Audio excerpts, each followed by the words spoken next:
Thank you for your service to our communities. So here we are again. What we have here today is a Pandora's box that the City Council and the Mayor of Canton have opened because of a possible crisis that may or may not happen in 50 years or so. The box was opened and people that had no voice in this decision were hurt. Citizens that were selling property had potential buyers back out. Citizens lost property value, actual loss. The county, it looks like, lost about $1.5 million in revenue just because we opened this idea up.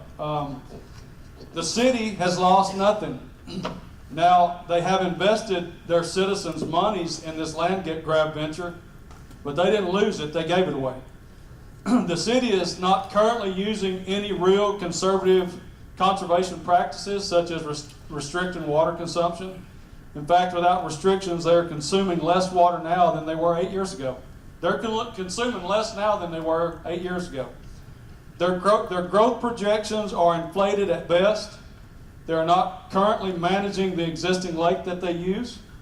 I've been on it and all around it.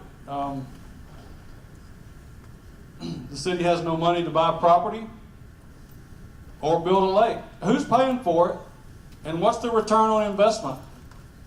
Which would be land to develop. I've been in office since January. Since I've come into office, I've had to oppose $200 million of projects that were proposed to our people. Now a $200 million lake land grab proposal. We're taxing people out of their homes and running them off their property. This is our new Texas, and it's not right.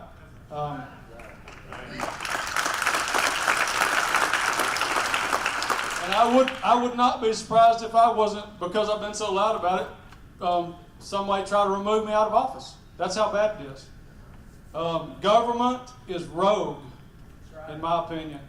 And the love of money is the root of all evil. This is the cause of it. And so, closing, objectivity is what is called for here. I try to keep an objective view. It's real difficult for me because I'm right in the middle of it. I try to keep an objective view. Has Canton proven that they need this reservoir? No. As objectively as I can be, no, they haven't. The Pandora's box is only about a quarter open at the moment. We all know it won't end with 5,500 acres. Y'all know that. Nobody knows how much they're going to take, including the city of Canton. They have no idea where it will end. People around our county that think they're not going to be involved in that are maybe north of that dam proposal, they need to wake up. Good morning. Thank you for what you do for Texas and for all of us. My name is Jonathan Bross. I am a landowner in Van Zandt County that's directly affected by the Grand Saline Creek proposal. And I only became aware of this recently, that Canton put in the application.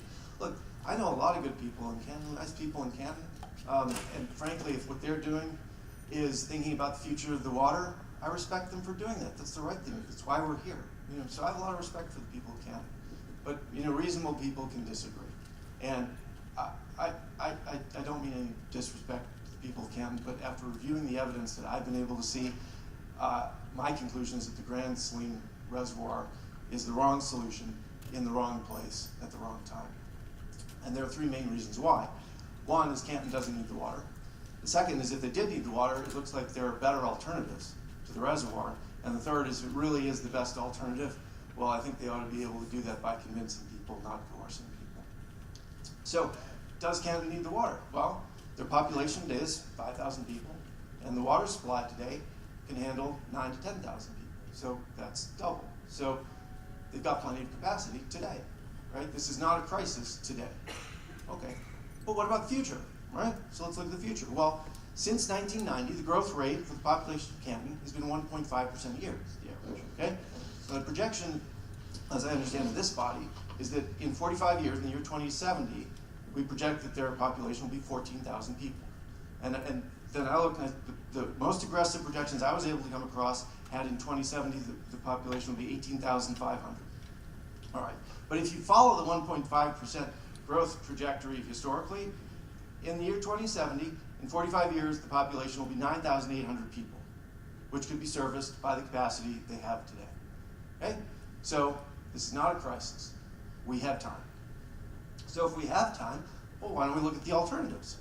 So I looked at what I was able to find. I was able to see 6 alternatives.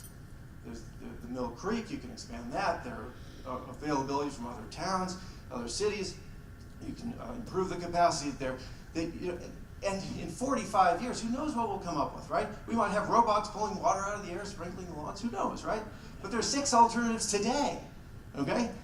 And every one of those 6 costs less than $50 million, less than $5,000 per person. The reservoir is over $200 million, over $13,000 per person. Okay, so that's 3 to 5. That's maybe 10 times the cost. Okay, now you'd think that if you're going to spend that kind of money, you'd do your homework, right? You'd really, if you're going to disrupt the lives of hundreds of people, you'd really think this through.